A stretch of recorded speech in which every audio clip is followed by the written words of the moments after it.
Behind the blue surface that calms us lies a realm not made for human eyes. A world so distant, so extreme, so hostile, that it shouldn't even exist. And yet, it's right here, beneath our feet, silent, immense, deadly. Today, you will meet creatures that defy all logic of evolution. Beings shaped not by light, but by the abyss. Creatures that inhabit the greatest darkness on Earth. Chapter 1. The ocean that swallowed the light. Most of the ocean is made of darkness. It's not a metaphor, it's mathematics. From 200 meters deep, sunlight ceases to exist. Everything below that, the mesopelagic zone, the bathyal zone, the abyssal zone, and the Hadal zone is pure eternal night. Colossal pressures crush any body. The cold paralyzes. There is no safe harbor, no refuge, and yet, life flourished here, in such improbable ways that they seem otherworldly. Chapter 2. The predator of impossible light. The first monster of the depths is a creature that deceives even evolution itself. The black devil fish, an almost poetic name for a cruel killer. It lives between 800 and 1,500 meters. There is no light, so it creates its own.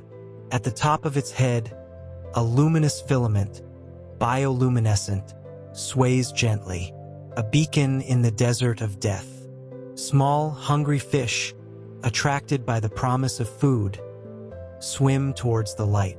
And when they get too close, crack, its jaw opens at an impossible angle, almost 180 degrees. Long, needle-like teeth snap into place like traps. A single movement, a single bite, the dark ocean swallows another life. Chapter 3. The eye that saw the abyss. Below 2,000 meters lives a creature whose anatomy seems like a joke of nature. The big-eyed ghost fish. It shouldn't exist. No body should withstand the pressure it can withstand. But the strangest thing isn't the pressure. It's its eyes. Gigantic, translucent, pointed upwards. They search for silhouettes. Animals passing above, where there is still a minimal trace of light. This vision is not normal. It doesn't see as we see. It sees shadows, profiles, slow-motion movements. And when it finally rises to attack, it's as fast as a thought. The prey never realizes what hit it. Chapter 4. The Guardian of Darkness. Now, we arrive at the realm of hidden giants. The deep ocean isn't just made up of small monsters. There are titans buried in the abyss. The first of them is the goblin shark, a living fossil, an animal that survived mass extinctions, an extendable jaw that shoots forward like an alien. When it attacks, its mouth protrudes in a terrifying mechanical movement. Half the people who see it for the first time believe it's not real. But it is real, and it's ancient, older than the mountains. Chapter 5. The Immortal Medusa. Now, we arrive at something even stranger. Something that isn't just a monster. It's a miracle. The Turritopsis dohrnii, known as the immortal jellyfish. When you grow old, it doesn't die. It reverts its own cells. It returns to a youthful state and begins again. It is the only creature known to science that biologically defies death. Imagine a being that can live forever, drifting in the dark ocean, witnessing the world change, and simply continuing. The abyss holds secrets that time cannot control. Chapter 6. The Disintegration Crab. At the deepest point on Earth, 6,000 meters, there is a creature that devours whale carcasses. It is small, but terrifying. The Yeti crab, covered in gray hair, it doesn't hunt. Cultivates bacteria. It lives on hydrothermal vents, in poisonous and superheated water. If you were placed there, you would die in less than 1 second. But the Yeti crab thrives. And it thrives because the abyss creates perfect monsters. Chapter 7. The Disfigured One. The most hated animal on the internet, and the most misunderstood in science. The blobfish. On the surface, it looks like a melted gelatinous mass. But at the bottom of the sea, it is perfectly normal. Its body structure only functions under extreme pressure. When it is brought to the surface, it has to face a gravity that was not made for it. The monster, we created it. Chapter 8. The ancient mind of the abyss, where consciousness transforms into instinct, and instinct into primitive survival. In the heart of liquid darkness lives one of the most intelligent predators ever shaped by evolution. The giant deep-sea octopus, an entity that seems to have been sculpted not from flesh, but from a mineral nightmare. Here, intelligence is not a luxury. It is a weapon. The deep-sea octopus has no bones, only muscles and a distributed brain, spread across each of its 8 arms, each tentacle with its own will, its own memory, its own strategy. It is a decentralized mind, a biological architecture so advanced that it still challenges the best neuroscientists. While its eyes, large, abyssal, with horizontal pupils, scan the surrounding water, every millimeter of its body is on alert. It senses invisible vibrations.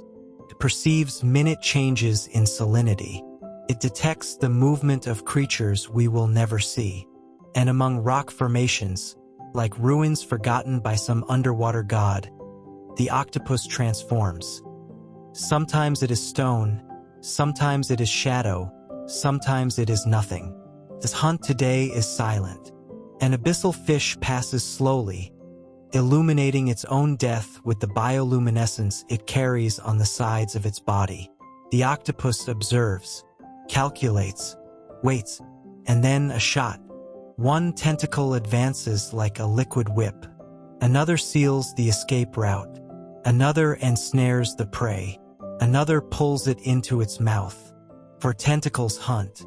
For hold. The monster thinks in 8 directions at once. In total darkness, intelligence is the light. And this animal is a living beacon. Chapter 9. The Forgotten Colossus. A beast so gigantic it should only be myth. As we move from the abyss to the deepest twilight zones, a shadow appears on the sensors, too large to be real, too slow to be natural. The ocean harbors beings that did not evolve. They persisted. Among them is one of the largest carnivorous animals in modern history, the legendary Greenland shark. It is not fast. It is not explosive. It does not possess serrated teeth like the great white. And yet, it reigns. Its size is colossal, exceeding 7 meters. But that's not what's frightening. It's its age. This animal can live between 300 and 500 years.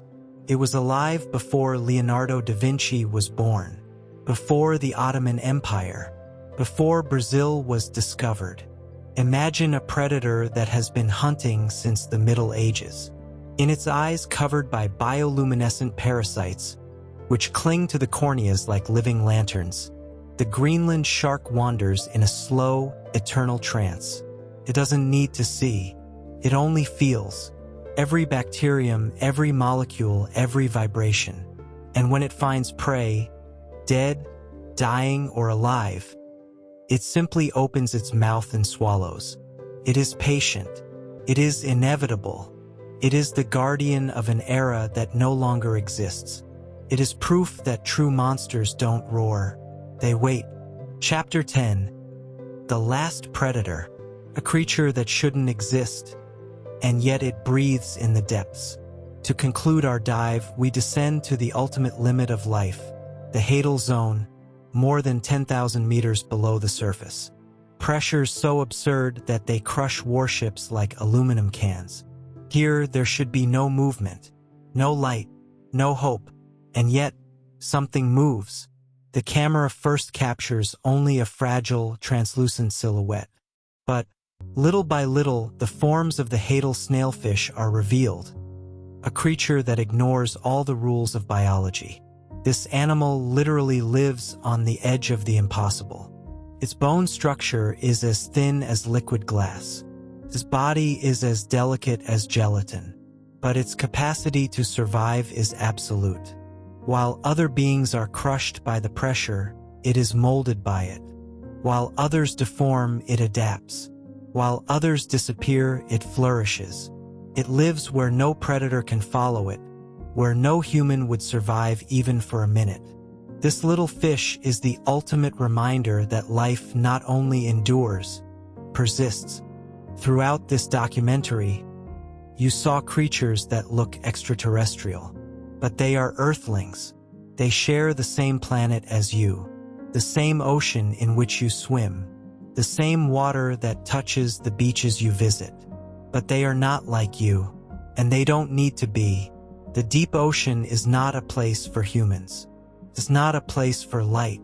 It's a place for monsters.